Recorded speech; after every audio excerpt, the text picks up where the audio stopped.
بیوی کے ساتھ پریگننسی کے دوران خوش رہتے ہیں تو پری میچور بچے ہونے کے چانسز کم ہو جاتے ہیں.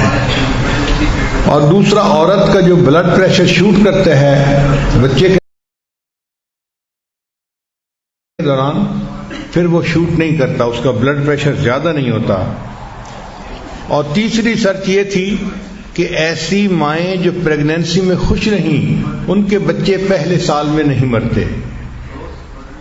اکثر وہ بچے پہلے سال میں مرتے ہیں جن کی مائیں پریگننسی کے دوران ڈپریسڈ رہتی ہیں، پریشان رہتی ہیں.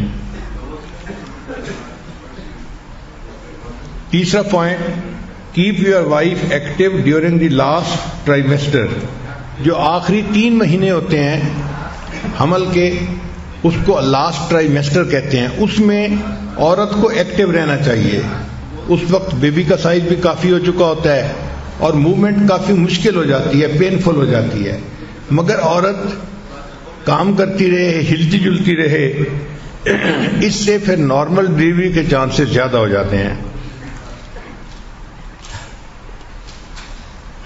مرد کو چاہیے کہ وہ مختصر سا سمپل سا کھانا بنانا بھی سیکھ لے.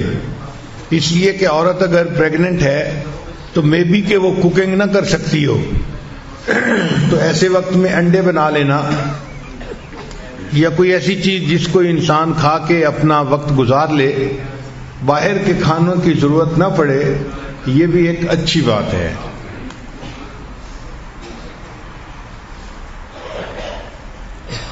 یہ بھی خاوند کی ذمہ داری ہے کہ جب عورت پریگننٹ ہو تو اس کے لیے اور ہونے والے بچے کے لیے اللہ سے دعا مانگے.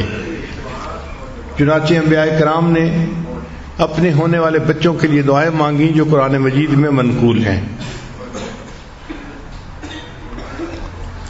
آج کل چونکہ الٹرا ساؤنڈ کافی ایڈوانس ہو چکا ہے اور کافی پہلے جنڈر کا پتہ چل جاتا ہے، تو اگر پتہ چل جائے کہ بیبی گرل ہے یا بیبی بوائے ہے تو اس کے حساب سے جو چیزیں ہوتی ہیں وہ بھی خرید لینی ایک اچھی چیز ہے.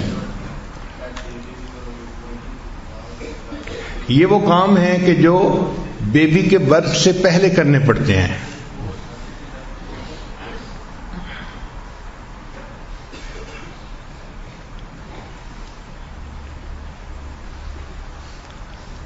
اس کیفیت میں عورت کو کوآپریشن چاہیے ہوتی ہے، عورت کو محبت چاہیے ہوتی ہے، تو عورت کو سپورٹ دینی چاہیے فل، تاکہ اس کو اطمینان ہو ذہنی طور پہ کہ میرا ہسبینڈ میرے ساتھ ہے، اور پریگننسی میں کوئی بھی مشکل ہوگی تو اللہ تعالیٰ کی رحمت ہوگی. درد ذہ کی جو تکالیف ہیں بہت زیادہ سوئر ہوتی ہیں، بہت سوئر ہوتی ہیں. اس وقت عورت کی یہ کیفیت ہوتی ہے کہ اس کو فیل ہوتا ہے کہ شاید میری جان ہی نکل جائے گی. وہ درد برداشت کرنا اس کے لیے مشکل ہو جاتا ہے. تو ایسے وقت میں خامند کا اس کو تسلی دینا، اچھے بول بولنا، یہ اس کے لیے سکون کا باعث بنتا ہے. قرآن مجید میں بی بی مریم کے بچے کی ولادت کا واقعہ ہے. تو ان کو جب درد ذہ ہو رہی تھی تو ان کی ڈپریشن کی یہ کیفیت تھی کہ وہ کہنے لگیں یا لیتنی مت قبل ھذا وکنت نسیا منسیا. اے کاش کہ میں اس سے پہلے مر جاتی اور کوئی بھولی بسری چیز ہوتی، میرا وجود ہی ختم ہو چکا ہوتا. اب اس ڈپریشن میں سے بندہ کیسے باہر نکلے؟ یہ ایک عجیب بات تھی.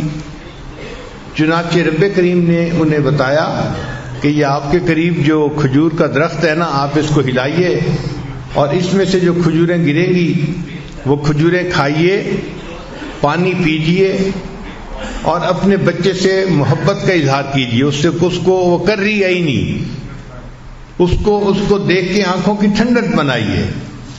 تو 3 کام قرآن پاک نے کہے. اب عام عقل حیران ہوتی ہے کہ بھئی ولادت کا وقت ہے تو اس وقت تو اس کو کہتے کہ بھئی تم گھی پی لو، فلاں پی لو کہ بچے کی ولادت آسان ہو جائے گی، اور شریعت کہتی ہے کھجوریں کھاؤ. کیا تک بنتا ہے بھئی کھجوریں کھانے کا؟ آج سائنس نے اس بات کو ریسرچ کر کے ثابت کر دیا کہ قرآن پاک میں 1500 سال پہلے جو کہا گیا تھا وہ 100% ٹھیک تھا، اس لیے کہ اس وقت عورت ڈپریشن میں ہوتی ہے اور ڈپریشن سے نکلنے کے لیے اس کے برین کو خوراک چاہیے، اور برین کی جو خوراک ہے وہ شوگر ہے۔ برین کی خوراک وہ پروٹین نہیں ہے یا کوئی اور چیز نہیں ہے، وہ شوگر ہے، کاربوہائیڈریٹس ہیں، اور جو کھجور ہے یہ صرف کاربوہائیڈریٹس ہے۔ اس لیے جب بی بی مریم نے کھجوریں کھائیں تو وہ پوری کی پوری غذا ان کے برین کو ملی، اور جب برین ڈپریشن سے نکلا تو بیبی بھی آسانی سے ہو گیا۔ تو اس وقت میں میٹھی چیز کا کھانا بھی ولادت میں سہولت کا سبب بنتا ہے۔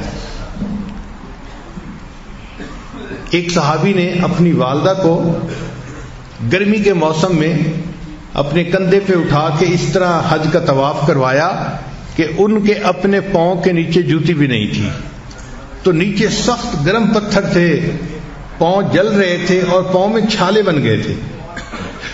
پھر وہ نبی علیہ السلام کی خدمت میں حاضر ہوئے، اے اللہ کے حبیب صلی اللہ علیہ وسلم، میں نے اپنی والدہ کو اپنی کمر پہ اٹھا کے اس طرح حج کروایا ہے کہ میرے پاؤں میں جوتی بھی نہیں تھی، سخت گرمی میں تکلیف اٹھا کے میرے پاؤں میں چھالے بن گئے، میں چلنے کے قابل نہیں رہا۔ اے اللہ کے حبیب صلی اللہ علیہ وسلم، کیا میں نے اپنی والدہ کا حق ادا کر دیا ہے؟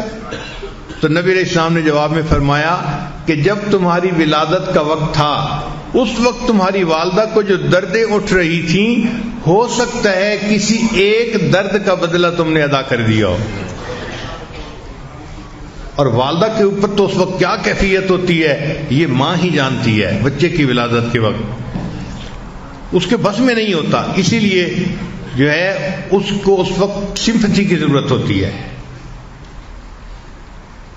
مردوں کو کیا پتہ کہ عورت کے ساتھ کیا گزرتی ہے۔